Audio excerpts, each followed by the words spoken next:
Meus irmãos, a paz do Senhor Jesus, Deus abençoe você nessa noite de sábado.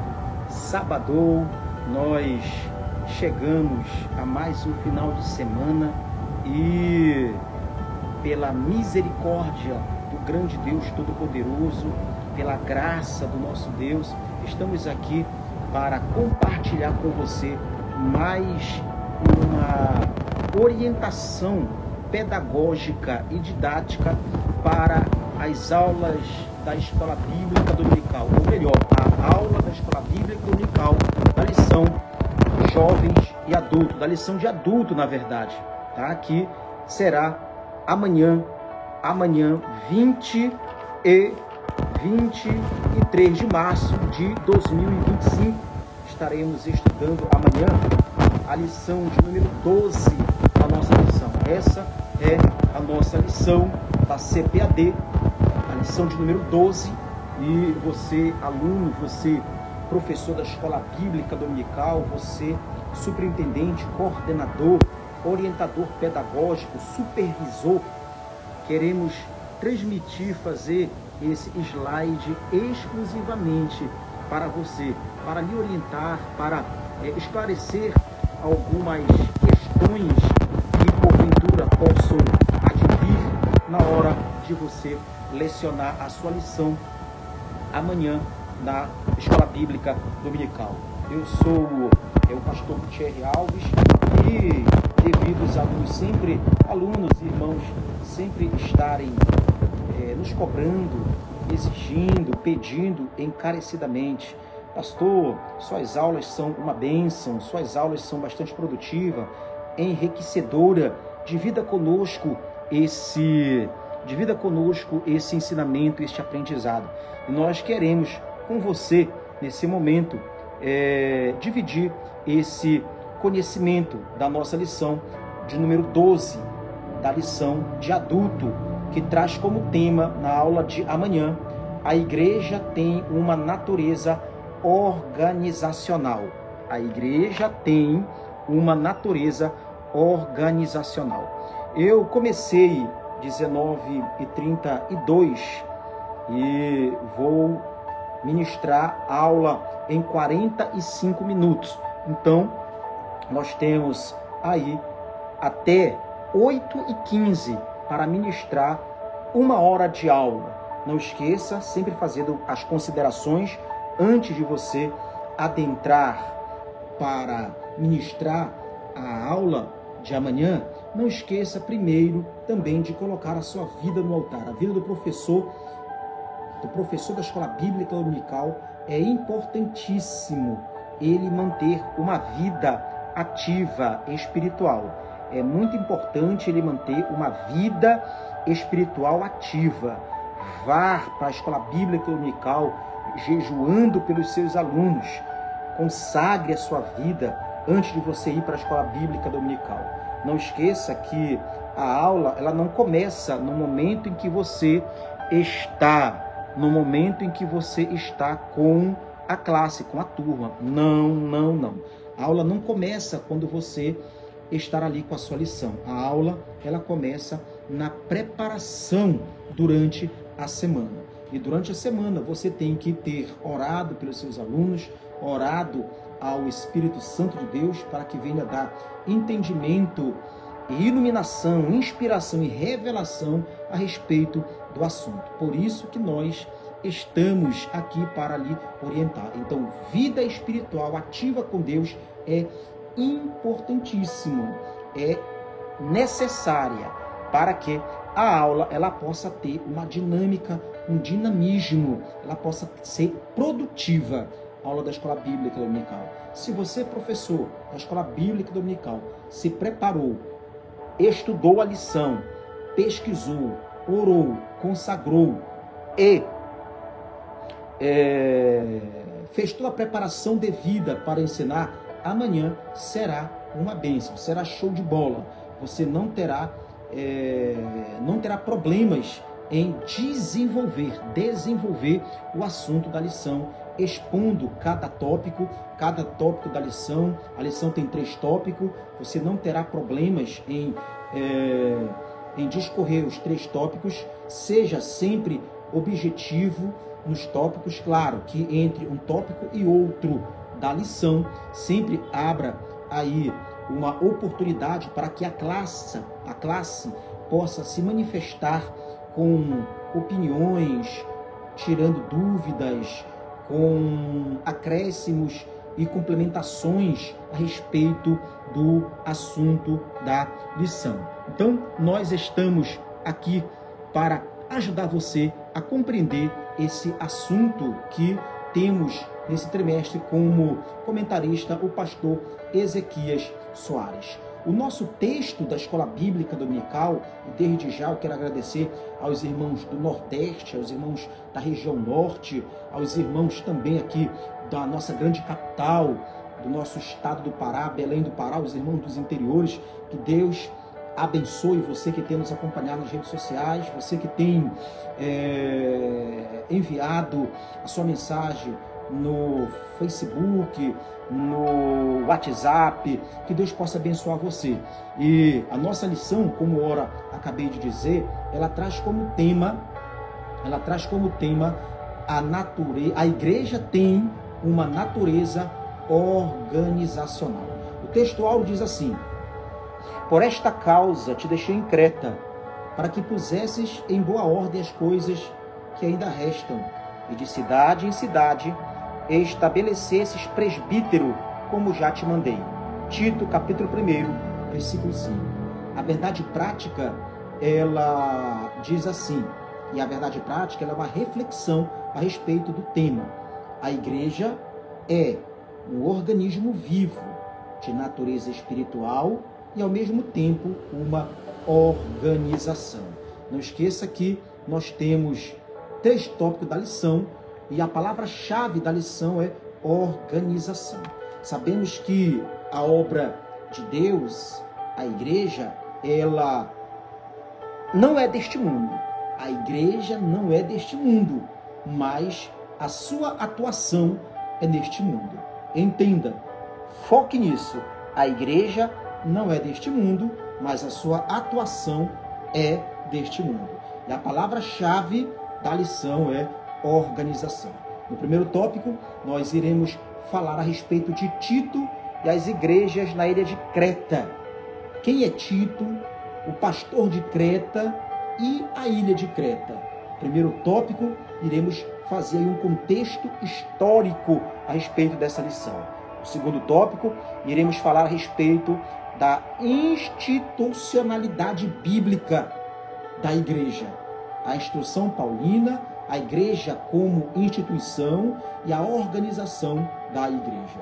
E no terceiro tópico, iremos falar sobre a questão atual, organismo e organização, a experiência pentecostal e é necessário organizar a igreja. Então esse é o tópico, são os 3 tópicos da nossa lição que nesse domingo tem como tema a igreja tem uma natureza organizacional. Não esqueça que eu disse logo no início que a igreja ela não é deste mundo, mas a igreja atua neste mundo. É interessante, antes de nós começarmos a abordar o assunto, lembrar que o povo de Israel, ele é o povo exclusivo de Deus. Deus manteve a linhagem semítica, a linhagem de Sem, a linhagem de Sete, descendente de Adão. Deus manteve a linhagem de Sete, a linhagem de Sem, e na linhagem de Sem ele chamou Abraão, para de Abraão fazer um povo para si. E esse povo chama-se Israel. Israel é o povo de Deus. E a igreja é o povo de Cristo. É o povo de Cristo. Lembrando que, segundo a missiologia, hoje há 3 povos: Israel, a igreja e o mundo, e o ímpio, e os gentios, e os povos gentílicos. A Bíblia diz que Jesus ele veio para os seus, mas os seus não o receberam.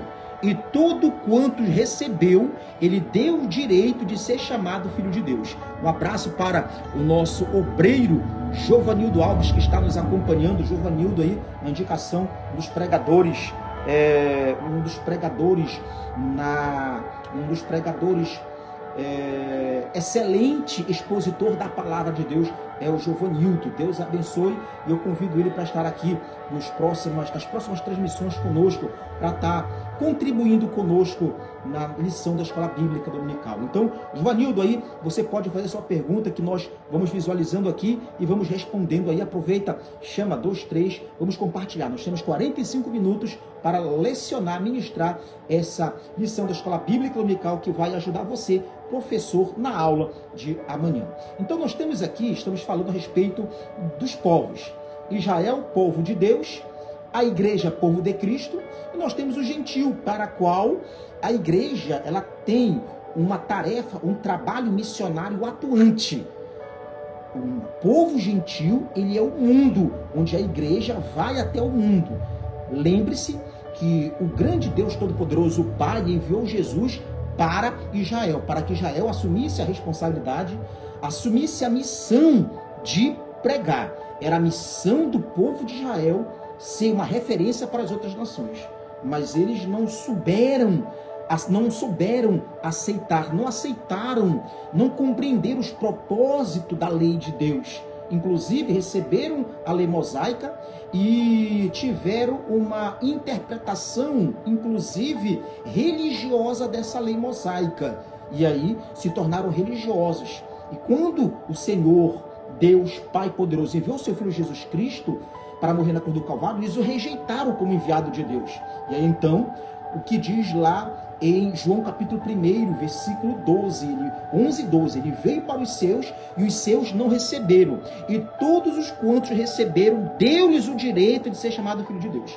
Então a igreja assumiu o papel, a responsabilidade é da igreja. Mas a igreja, como instituição, ela traz a formação, a característica, ela traz a formação organizacional do sistema judaico, da forma de como o apóstolo Paulo, ele traz a estrutura missionária judaica, ele traz para dentro da igreja. Nós vamos discorrer no decorrer da lição sobre essas estratégias do apóstolo Paulo. Estratégia de Paulo, por exemplo, quando ele viajou.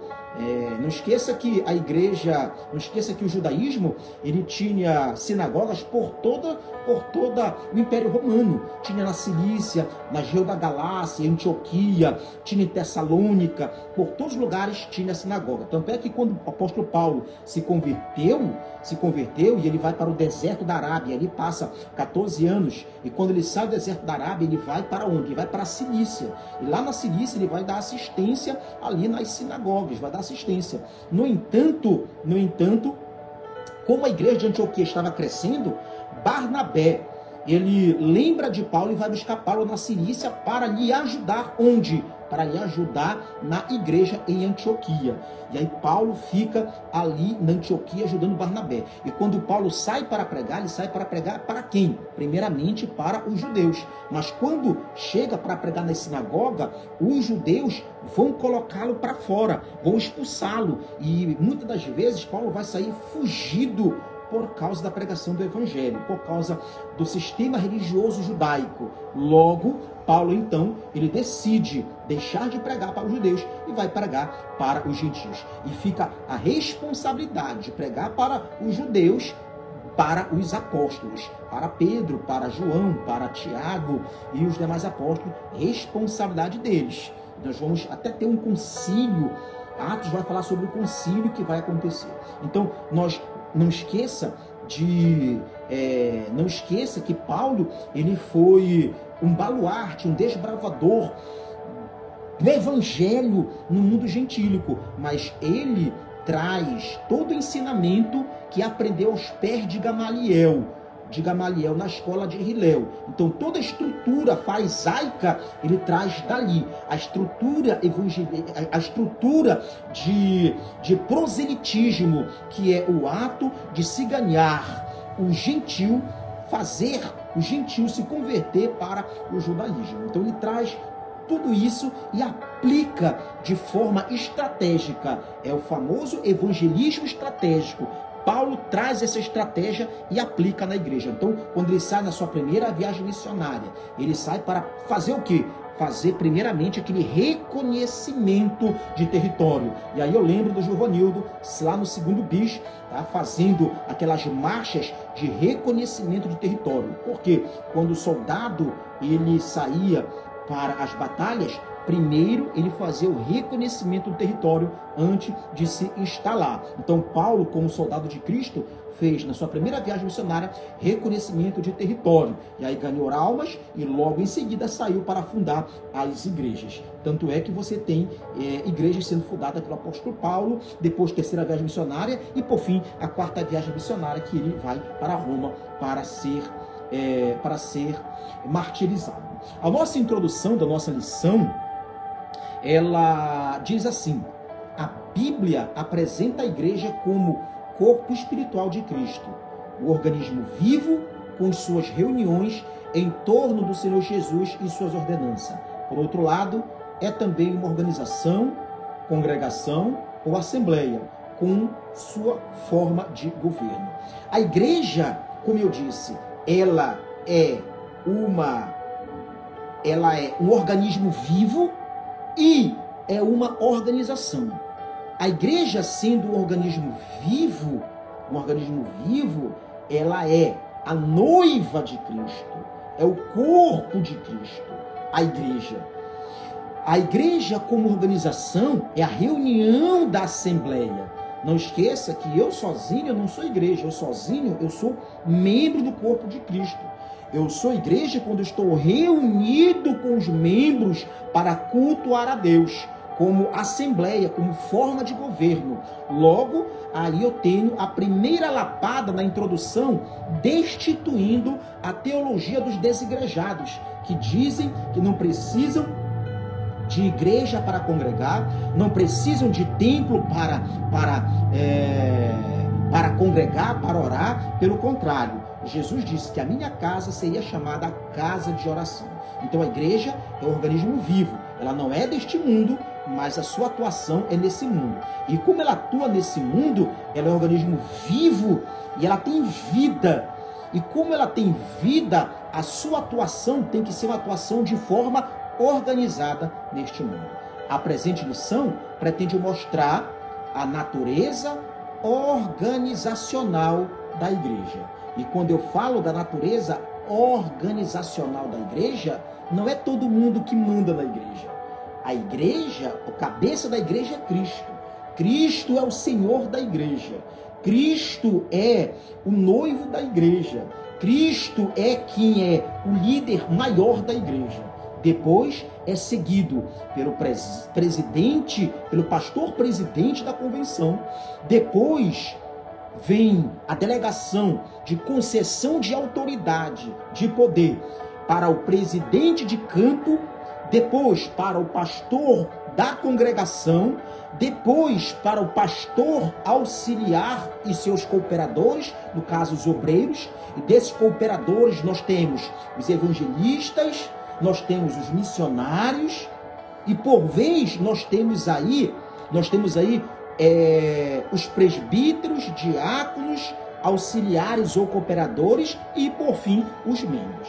E eu quero, quando eu falo dessa organização da igreja, a igreja mostrando a sua natureza organizacional, eu quero dizer para você que, como eu já falei agora há pouco, Cristo, ele é o cabeça da igreja, o líder da igreja, que é seguido pelo pastor presidente da convenção, depois é seguido pelo pastor presidente do campo, que por sua vez delega autoridade para o pastor da congregação. Ele é o pastor da congregação. Quem manda na congregação, na igreja, não é o empresário. O juiz na congregação, na igreja, ele é um mero membro, ele não usa a sua autoridade cível, a sua autoridade secular e quer aplicar dentro da igreja. Claro que ele na igreja é uma pessoa importante, merece todo o respeito, mas ele tem que entender que ele é membro, seja médico, seja policial militar, seja advogado, seja o que for. Ele seja o que for, presidente da república, na congregação, ele é membro. Tá? Porque a igreja tem um pastor, que este pastor, ele é o líder da igreja. E essa liderança, ela é concedida aos pastores auxiliares, que estão auxiliando o pastor ali, que nós temos, quando falamos de pastor, eu quero deixar bem claro aqui duas importantes palavras: ofício ministerial e função ministerial, que são coisas distintas. Ofício ministerial e função ministerial. Ofício ministerial é dado por Deus. Função ministerial é concessão daquele que recebeu o ofício ministerial dado por Deus, e ele concede essa função para que outras pessoas possam trabalhar. Então o ofício ministerial, ele vem do céu. A função ministerial é delegada para alguém exercer. Então no ofício ministerial eu tenho Efésios capítulo 4, versículo 11. E Deus deu uns para profetas, evangelistas. Deus deu uns para apóstolos, evangelistas, profetas, evangelistas, pastores e doutores. Lembrando que nós não temos apóstolo. Por quê? Porque não temos apóstolo. Por que nós não temos apóstolo? Nós não temos apóstolo porque o concílio, a igreja determinou que para ser apóstolo tinha que, primeiro, ter andado com Cristo. Segundo, se não andou com Cristo, ter andado ou servido um dos discípulos de Cristo, um dos apóstolos de Cristo. Então, aqueles que se intitulam apóstolo disso, apóstolo daquilo, não são apóstolos, porque apóstolos são somente 12. Até porque lá nos portões da cidade santa tem 12 apóstolos. Não vai estar lá o nome do apóstolo Valdomiro Santiago, não vai estar lá o nome do apóstolo, seja lá quem for, não vai estar. Então, apóstolos foram aqueles que andaram com Jesus, apóstolos foram aqueles que viram Jesus Cristo ressuscitado, e apóstolos foram aqueles que, ou então, foram discípulos de um dos apóstolos de Jesus. Nós não temos apóstolos. Depois é seguido por profeta. Entenda que Deus deu uns para apóstolos, eram aqueles que começaram a obra. Profetas, quem são os profetas? Profetas, aqui eu tenho que distinguir bem claramente o que é o ofício profético e o que é o dom de profecia. O ofício profético, ele foi uma constituição dada lá no Antigo Testamento. Aí nós temos profeta Elias, profeta Eliseu, profeta Natã, profeta Joel, profeta Jonas, uma gama de profetas. A Bíblia diz em Lucas 17, que o último dos profetas foi João Batista. O último dos profetas foi João Batista. 17. Lucas 17. Diz que o último dos profetas foi João Batista. Logo, de lá para cá, nós não temos profeta. O que é que nós temos? Nós temos o dom de profecia. Aí alguém pode dizer, pastor, mas lá em Atos diz que tinha profetas. Profetas inspirados na interpretação da palavra. Profetas da palavra. Não profetas de ofício. Como muitos aí andam se intitulando, batendo no peito, eu sou profeta. Não. Você não é profeta, você tem o dom de profetizar, e o dom de profetizar até uma criança profetiza. Então, nós temos o ofício profético, e o ofício profético, falando de ofício, o ofício profético, eu tenho hoje em evidência, é o evangelista, o pastor, tá? E o doutor. O evangelista, o pastor e o doutor. Evangelista, aquele que vai evangelizar, que sai para desbravar a obra missionária. O pastor, aquele que preside a igreja, que apacenta a igreja, que ensina o rebanho, que orienta o rebanho, que consola o rebanho. Agora, o mestre e o doutor, ele é fundamental na igreja. Por quê? Porque são eles que vão instruir o povo.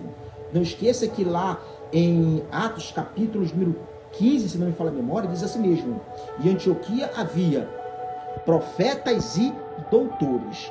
O profeta é aquele que vai avivar a igreja, mas o doutor é aquele que vai ensinar, que vai proteger a igreja de quem, pastor? Vai proteger a igreja dos falsos mestres, das falsas heresias. E hoje está chovendo heresia nas igrejas. Lembra daquele filme Chovendo Hambúrguer? Pois é, está chovendo heresias. Por quê? Por falta de conhecimento. Então, quem são que exercem? Quem são os que exercem o ofício ministerial? Primeiro, evangelista. Segundo, pastores. Terceiro, os mestres. Esses três são quem exerce o ofício ministerial. E agora nós vamos ter a função ministerial. Que a função ministerial nós temos registrado lá em 1 Coríntios, nós temos registrado lá em Timóteo, temos registrado também em Tito, que são os presbíteros e os diáconos. Presbíteros e diáconos, eles exercem a função ministerial. O ofício ministerial, uma vez consagrado, tá? Ele sempre estará ali consagrado. Ofício ministerial, uma vez consagrado, está sempre consagrado. Função ministerial, uma vez apresentado, ele é apresentado para servir naquela congregação. Na outra congregação, de outro campo, não tem legitimidade, não tem credibilidade, não tem autenticidade. A menos que haja um acordo do corpo ministerial daquela congregação aceitando esse obreiro como diácono e presbítero. Porque o presbítero e diácono é local. Não é e não serve para ser como ofício. Entendido isso, nós vamos para o primeiro tópico, Tito e as igrejas na ilha de Creta. Tito e as igrejas na ilha de Creta. Quem foi Tito? Ora, Tito, ele foi um grego que se converteu em Antioquia. O interessante é que Paulo chama para Tito de meu filho na fé. Meu filho na fé. Somente quatro homens na Bíblia Sagrada são chamados por Paulo de meu filho na fé. Tito, Timóteo, Onésimo e Filemon. Tito, Timóteo, Onésimo, Tito, Timóteo, Onésimo e Onésimo que está em Filemon. Falei quatro, né? São três. Tá? Meu filho da fé. Então, quem foi Tito? Tito foi um companheiro de Paulo, possivelmente grego, que se converteu em Antioquia, que Paulo tinha um cuidado muito grande com ele, por chamar, tanto é que Paulo o chama de meu filho na fé, e que foi companheiro de Paulo. Quando Paulo escreve para Tito essa epístola, interessante que Tito recebe uma epístola, e ao receber essa epístola, Tito ele está recebendo uma orientação de Paulo a como presidir as igrejas. E a epístola de Tito ela está encadernada nas epístolas pastorais, juntamente com 1 e 2 Timóteo. E quem quer aprender como ser um bom obreiro, leia Tito, que é uma epístola excelente. A epístola de Tito ela traz importantes diretrizes para os pastores de todos os lugares e épocas. Pastores, aqueles que têm chamada, não são pastéis, são pastores, porque tem os pastores e tem os pastéis. Tem aqueles que não servem para nada na frente da igreja, na frente da igreja, estão ali, mas estão só como bonecos de vitrine. Então Tito ele foi companheiro do apóstolo Paulo em suas viagens missionárias e ajudou o apóstolo quando esteve em Roma e em Nicópolis. Tito foi dada a ele uma missão de pastorear Creta. Tanto é que em Tito, capítulo 1, versículo 5, diz: por esta causa te deixei em Creta, para que pusesses em boa ordem as coisas que ainda restam. A dificuldade de pastorear Creta era que os crentes de Creta eles eram problemáticos. Além de ser intitulado como mentiroso, traziam sérios problemas, inclusive problemas de judaizantes que estavam na ilha de Creta, que eram rebeldes, mercenários e provocadores de divisões. Além de ser glutões, comedores, nada lhe fartavam. E Paulo, então, ele já tem uma igreja em Creta ali. A igreja precisa estar em ordem. Então, Paulo vai institucionalizar a igreja ali. A igreja está viva, mas ela precisa ganhar forma. Ela precisa ter organização. O pastor Tito, em Creta, ele colocou boa ordem nas coisas e estabeleceu presbíteros. O presbítero, ele seria homens com maturidade espiritual para orientar o povo. Para orientar o povo. E nós começamos a observar claramente que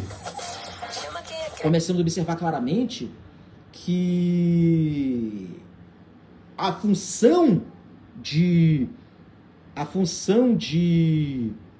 Paulo enviando Tito era para que Tito consagrasse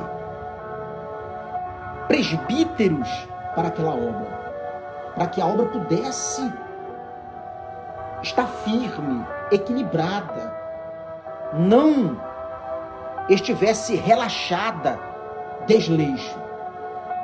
A ilha de Creta, onde Paulo enviou Tito, em 67 ela foi anexada ao Império Romano. Roma, aprenda isso, Roma passou por três fases. Primeira fase de Roma, a fase da monarquia. Segunda fase de Roma, a fase da república. E terceira fase de Roma, a fase imperial. Na fase imperial, no ano 67 a.C., Creta foi anexada a Roma. E a situação de Creta, ali da igreja, ela era desanimadora, porque a igreja estava desorganizada. A igreja estava desorganizada, era nítido o relaxamento espiritual, não cantavam, não oravam, o culto tinha perdido a sua essencialidade, o seu principal objetivo. O povo relaxou, perdeu-se a verdadeira adoração, e parece que nós estamos vivendo isso nos nossos dias. Igrejas estão perdendo o seu principal objetivo, que é cultuar a Deus. Então, em Creta, parece que havia um relaxamento espiritual, e a consequência era o desleixo natural, que era característica dos crentes cretenses. Outro problema que havia ali na igreja de Creta era o judaizante. Lembram que na aula de domingo passado nós falamos do judaizante, falamos dos galacianos. Os galacianos, eles estavam envolvidos naquela região de Antioquia, de Listra, Derbe, estavam envolvidos, mas eram judeus que estavam se inserindo dentro da igreja, rebeldes, não aceitavam o ensinamento apostólico, mercenário, que batiam de casa explorando o povo, bem como também mercenários, provocadores de divisão. Todo aquele que provoca divisão está aí se assemelhando aos judaizantes que estavam operando lá em Creta. E aí nós chegamos ao final do primeiro tópico da lição. O apóstolo Paulo colocou Tito. Como pastor em Creta, para cuidar das demais demandas organizadoras e orgânicas da igreja. Aí vamos para o segundo tópico, a institucionalidade bíblica da igreja. A instrução paulina de como instituir a igreja. Não é simplesmente você colocar uma caixa de som, um microfone e ficar pregando. Nós vamos falar isso no terceiro tópico, mas sim organizar. O povo vai chegar, porque a obra é do Senhor, a semente é a palavra, você semeia a palavra ela vai nascendo no coração, almas vão chegando, você tem que organizar. separar obreiros, capacitar esses obreiros. No primeiro tópico, nós falamos sobre a questão de Tito e as igrejas na ilha de Creta. Agora, no segundo tópico, vamos falar da institucionalidade bíblica da igreja. A organização eclesiástica a que o apóstolo Paulo instruiu Tito, ela não se restringe a uma estrutura ministerial. O contexto aponta para o relaxo e descuido das comunidades na ilha de Creta. A igreja de Creta, ela estava passando por um esfriamento. Muitos estavam se distanciando da igreja. E o principal motivo disso era a influência dos judaizantes. E principalmente também do contexto histórico, contexto social de Creta. Que os cretenses, eles eram tidos como mentirosos. E essa mentira, esse vício de mentir estava contaminando também a moralidade da igreja. E Paulo, você sabe que Paulo, ele herda do fariseísmo esse fervor espiritual, esse fervor religioso, principalmente dentro da moralidade. E a igreja, ela tem, com base nos ensinamentos, com base nas escrituras sagradas, herda esse fervor também. Crente que mente, crente que rouba, crente que se prostitui, não está com as sagradas escrituras. Ele tem o nome de crente, está no nosso meio, mas está morto. A igreja como instituição, a igreja é um organismo porque é um corpo espiritual e vivo, cuja espiritualidade é gerada pelo Espírito Santo. Ela é uma instituição divina que veio à existência pelo poder de Deus. Quem fundou a igreja? O próprio Cristo. No Antigo Testamento, nós vamos encontrar claramente, no Antigo Testamento, nós vamos encontrar relampejos da aparição da igreja. Principalmente lá no Éden, quando Adão adormece, surge aquela mulher, surgimento ali da igreja.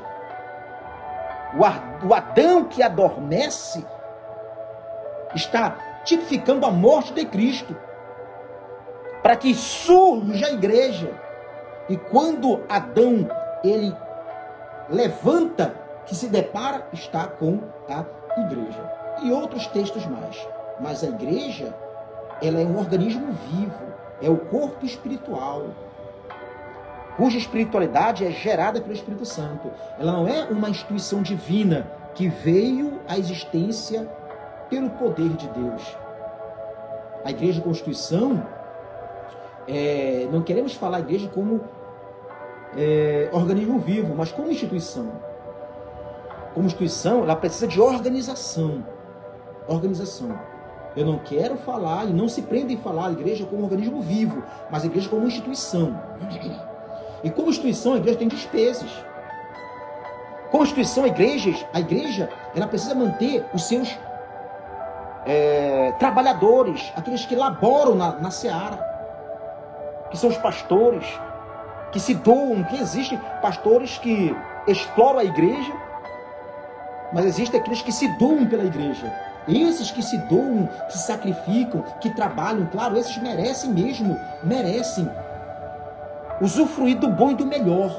Mas aqueles que só querem engordar, só querem enganar, esses aí merecem pegar uma surra de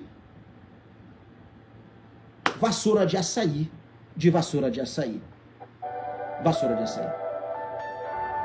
Quando se fala em institucionalizar, significa estabelecer organização. Na igreja, isso foi acontecendo com o tempo. O apóstolo tinha em mente uma organização da igreja. A igreja se organizando, olha aí, a igreja, ela tem, quando Jesus fala para Pedro, tu és Pedro, sobre esta pedra edificarei a minha igreja, e as portas do inferno não prevalecerão contra ela. Você já tem as primeiras, tá? A primeira germinação da semente da origem da igreja, que vai culminar vai culminar no dia do Pentecoste, com a primeira grande colheita. E a partir daí a igreja vem crescendo. Tanto é que em Atos 6, a igreja está crescendo tanto e começa a surgir problemas sociais. E esse problema social precisa ser resolvido. E a igreja e os apóstolos decidem fazer o quê? Separar diáconos para cuidar dos problemas sociais, para cuidar das viúvas, tanto dos judeus quanto das viúvas gregas. Os diáconos. O que é isso? Organização. A coleta que era feita de ofertas, a coleta que era feita para socorrer os necessitados, também era forma de organização da igreja.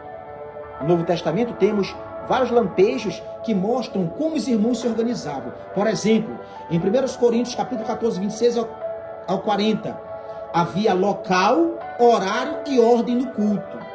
A igreja se organizava e havia o local onde eles se reuniam para adorar, o horário não era qualquer hora, e a ordem no culto.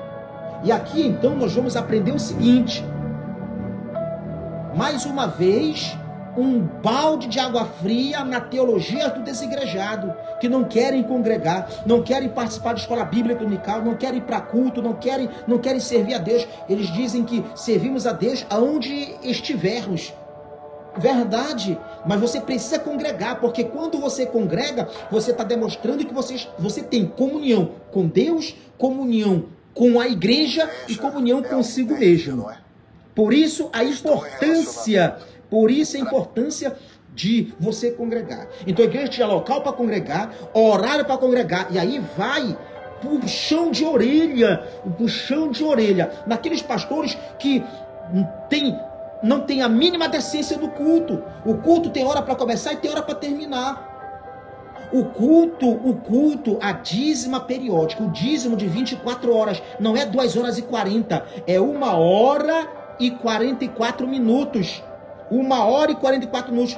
Tem que começar e tem que terminar. Se o culto começa às 18 horas, que o culto termine às 20 horas. Às 20 horas. Claro que tem uma tolerância aí de até 15 minutos, tudo bem. Mas passar das 20 horas, terminar 21h30, 22 horas, 23 horas, sangue de Jesus tem poder. Às vezes o povo está lá no meio da igreja dizendo amém, amém. Não é que o culto está bom, é que os irmãos já estão enfadados. E você tem que ter isso em mente.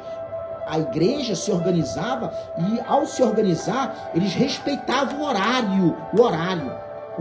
Se começa às 7 horas, termina 9 horas.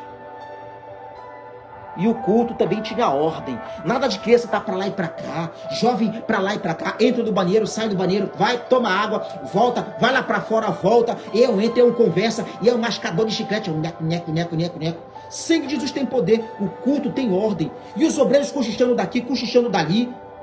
E é um tira foto de selfie, e isso, aquilo, outro. A igreja, o culto não pode perder a sua ordem.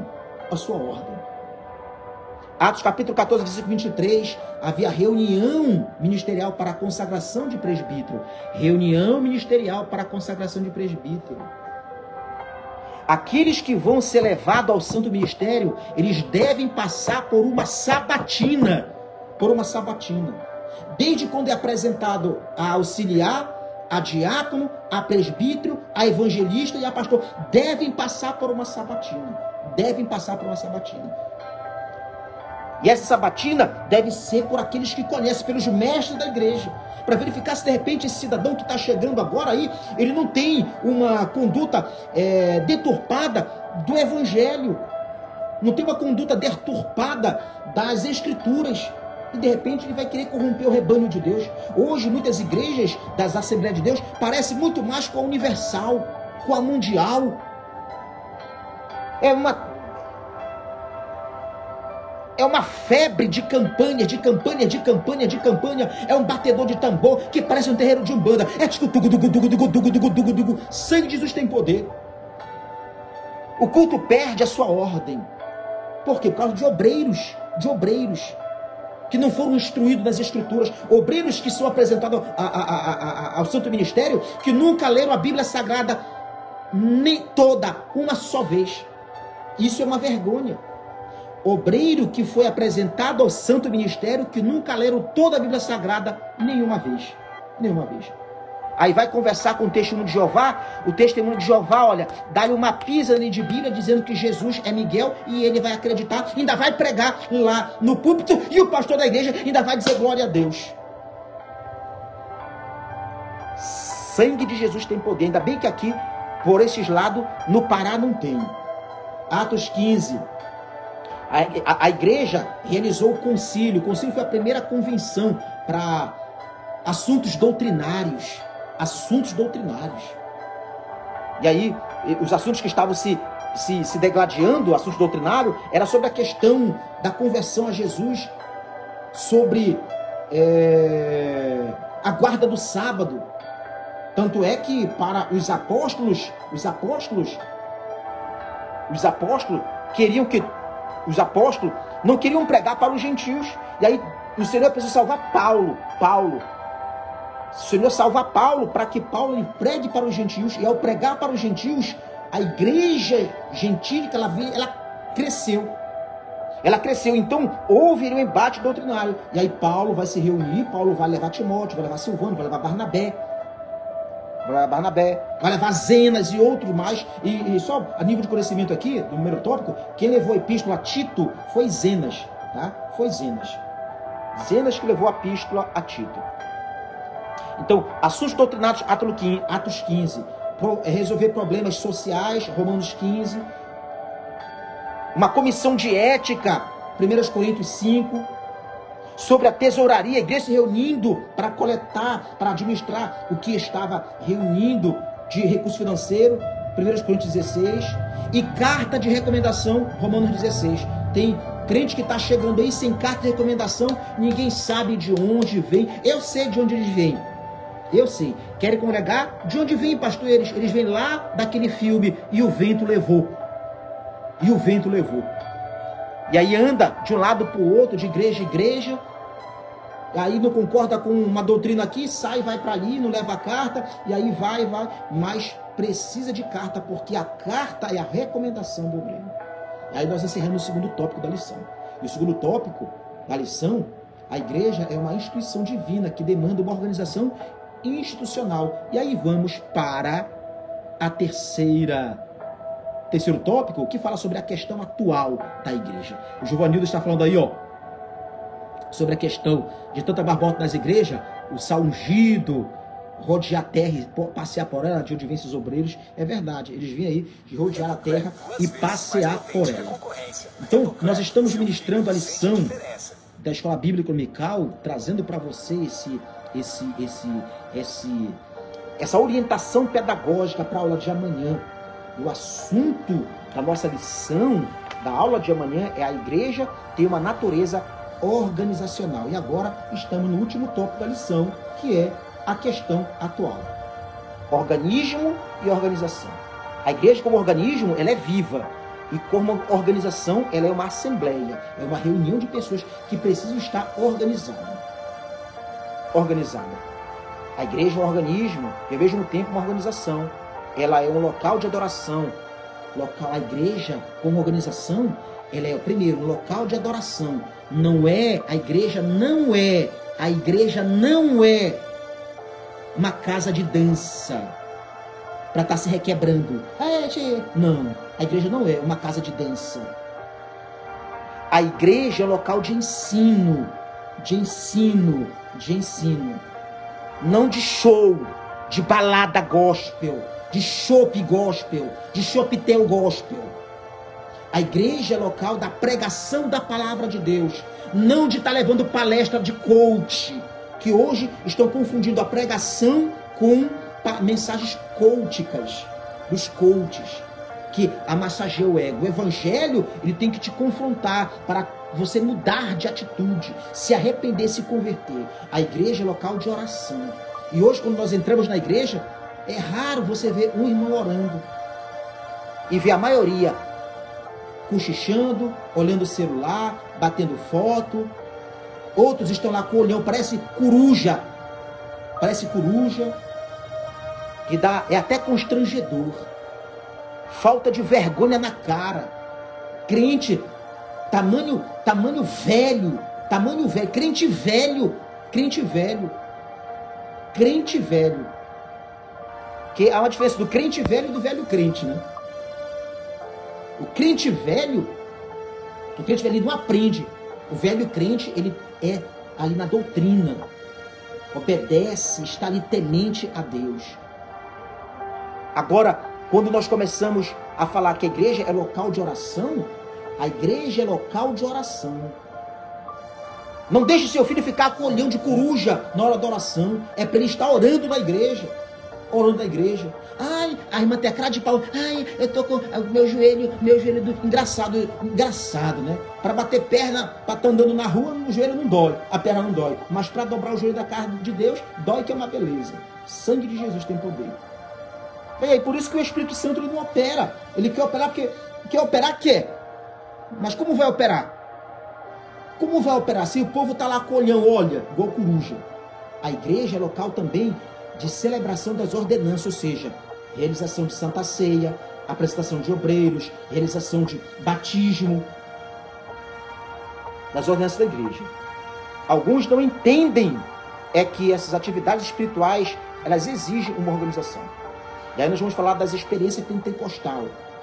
Logo, nos primeiros anos do movimento pentecostal, surgiu um movimento por nome Movimento Holiness, conhecido também como Movimento de Santidade. E esse movimento de santidade, ou movimento Holiness, ele era contra a igreja como instituição. Logo, a igreja, então, ela estava ali de forma desorganizada. A exemplo, tinha um pregador por nome Charles Fox Parham. Charles Fox Parham, ele deixou o denominacionismo, ou seja, ele abandonou a igreja para se tornar pregador itinerante, porque ele não concordava com a igreja como organização. E eu preciso sim fazer parte de uma igreja. A igreja tem que ser organizada, tem que ser uma instituição. Para quê? O irmão chegou, não sei o que ele fez lá, trouxe carta de recomendação, não trouxe. Eu vou ligar para o pastor presidente lá saber o que aconteceu. Me deu o número do seu pastor, deixa eu ligar, conversar com ele. Não sei o que aconteceu. Não sei se o obreiro de repente matou. Eu já conheci obreiros que estavam sentados no altar da igreja e eram homicida. Daqui a pouco a Polícia Federal chegou e pegou o obreiro e levou. Olha, a igreja está assustada. Charles Forman, ele era contra a instituição da igreja. Mas, anterior, no período apostólico, a igreja ela adotou esse funcionamento logo no seu limiar, de maneira que ela fosse institucionalizada. A igreja como instituição, de forma organizada. E em 1914, alguns pioneiros entenderam que o movimento antidenominacionista pregada por Charles Fox Parham precisava ser mudado. E aí então eles realizaram o primeiro concílio das Assembleias de Deus lá nos Estados Unidos. É necessário organizar. E aí os pioneiros brasileiros, isso é, como, por exemplo, os pioneiros brasileiros, tá? Samuel Nistro, Daniel Berg, Gunnar Wingren, os suecos, e outros, Paulo Leyva Macalão, e outros, se reuniram e criaram a Convenção Geral das Assembleias de Deus no Brasil em setembro de 1930. E aí, com a criação, o objetivo era manter a unidade da igreja, a identidade da igreja e a unidade doutrinária da igreja. A igreja, a Assembleia de Deus, ela tem uma unidade doutrinária.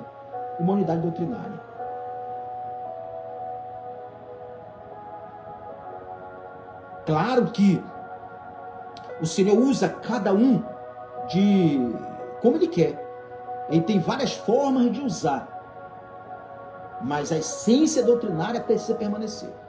Tem pastores que presidem igrejas da Assembleia de Deus que não crê no batismo do Espírito Santo, não são nem batizados no Espírito Santo, não crê nos dons espirituais, não acreditam no arrebatamento da igreja. Esses obreiros eles acreditam que uma vez salvo para sempre. Não era nem para estar presidindo as igrejas, eram para estar lá para o lado da presbiteriana, lá da batista, ou seja lá para onde for, mas não na Assembleia de Deus. Por quê, pastor? Por quê? Porque eles são contrários aos ensinamentos da igreja, da doutrina da igreja. Então, a Convenção das Assembleias de Deus, em setembro de 1930, trouxe essa proteção da unidade doutrinária da igreja como identidade. Hoje você não sabe quem é quem. Com o modernismo chegando, as igrejas ninguém sabe quem é quem. Ninguém sabe quem é quem. Tem uma onda agora de obreiros usando tatuagem, furando orelha, furando nariz, pintando a boca de batom. É obreiro, é aquele tipo de obreiro, mamãe, ou quero ser, ou sou, ou já fui. Porque obreiro, não fica negócio de fazer sobrancelhinha, colocar brinco na orelha, tatuagem no braço, porque o braço é meu, eu fiz pra mim. É porque ele não conhece as escrituras, não sabe que lá em Deuteronômio, pastor, mas isso é coisa do Antigo Testamento. Mas existe código de moralidade que se aplica para a igreja. Nós somos diferentes. Por que o Senhor disse para Israel não fazer nenhuma mancha, não fazer não marcar os seus corpos, para que Israel não fosse semelhante aos povos cananeus? E como é que a igreja vai ser diferente? Pastor, porque eu estou vivendo na graça. Aí eu sempre digo, cuidado, não use da graça para fazer da sua vida uma desgraça. Cuidado que Jesus vem e tu vai ficar com a graça. Tu vai ficar com a graça de tanto fazer a tua vida uma desgraça. Pastores aí que vão para academia e malham e ficam, parece o peito de pombo, né? Não jejua, ele tá para estourar de buchudo, mas não quer jejuar, não quer orar, não quer bater concreto, não quer varrer a igreja, não quer. O sangue de Jesus tem poder. Me lava no teu sangue, Senhor. A igreja, ela tem uma identidade. A igreja não perdeu sua identidade. E aí nós chegamos ao final do terceiro tópico desta lição. E a conclusão é importante entender que organização e organismo não são elementos excludentes em si mesmos, mas o contrário. Por isso, ajuda no arranjo entre muitos organismos individuais num sistema geral. A igreja é o povo de Deus no novo concerto. E é uma comunidade internacional, uma congregação supranacional de estrangeiros e peregrinos. Seria humanamente impossível ela cumprir a sua agenda missionária, evangelizadora, ensino da palavra e serviço social em nosso país e no mundo, sem ser uma estrutura organizacional. E é por isso que o diabo tenta destruir a igreja, e tem ódio da igreja. Porque a igreja está se fortalecendo. A igreja, ela já é a extensão do reino de Deus. Já é a extensão do reino de Deus aqui na terra. E nós chegamos ao final da nossa lição. E 20 e 30, concluímos aí o nosso tempo de ensino. Amanhã, assista essa transmissão, retenha os principais pontos elencados nessa transmissão que fizemos e vá para a classe e deixa Deus te usar. Compartilha com os teus irmãos, amigos, nos teus grupos das redes sociais, nos teus grupos que você faz parte. Compartilha para que outras pessoas possam ser impactadas e abençoadas. Quero agradecer a Deus pela vida de Giovanildo, que contribuiu também aí com comentários, colocando aí também pontos importantes. Deus te abençoe, Giovanildo. Sabe que você mora no nosso coração. Amanhã é o grande dia. Vem para a escola bíblica dominical. Vem somar conosco. Vem fazer parte desse povo abençoado que vai morar no céu. Crescei na graça e no conhecimento que há em nosso Senhor e Salvador Jesus Cristo. Amanhã eu espero você. E amanhã o seu professor da escola bíblica dominical está esperando você na sua igreja. Vá. Você da região norte, você do nordeste, você de todo o Brasil. Vá, você onde estiver. Essa semana passada, uma irmã, pastor, eu estou aqui na Europa, estou lhe assistindo. Uma bênção. Vou postar aqui na minha igreja. E ela postou lá, e os pastores já comentando, e mandando, e obrigado, e enfim. Socorre a igreja da Europa, e Deus abençoe os irmãos. Tá? Deus abençoe você. Amanhã, na escola bíblica dominical, aquela igreja começa às 8h30 e vai até às 10 horas. Não esqueça que a igreja, ela é local para adorar e tem horário para adorar. Tem horário. Hora para começar e hora para terminar. Deus abençoe você. Fica com Deus e tenham todos uma boa noite.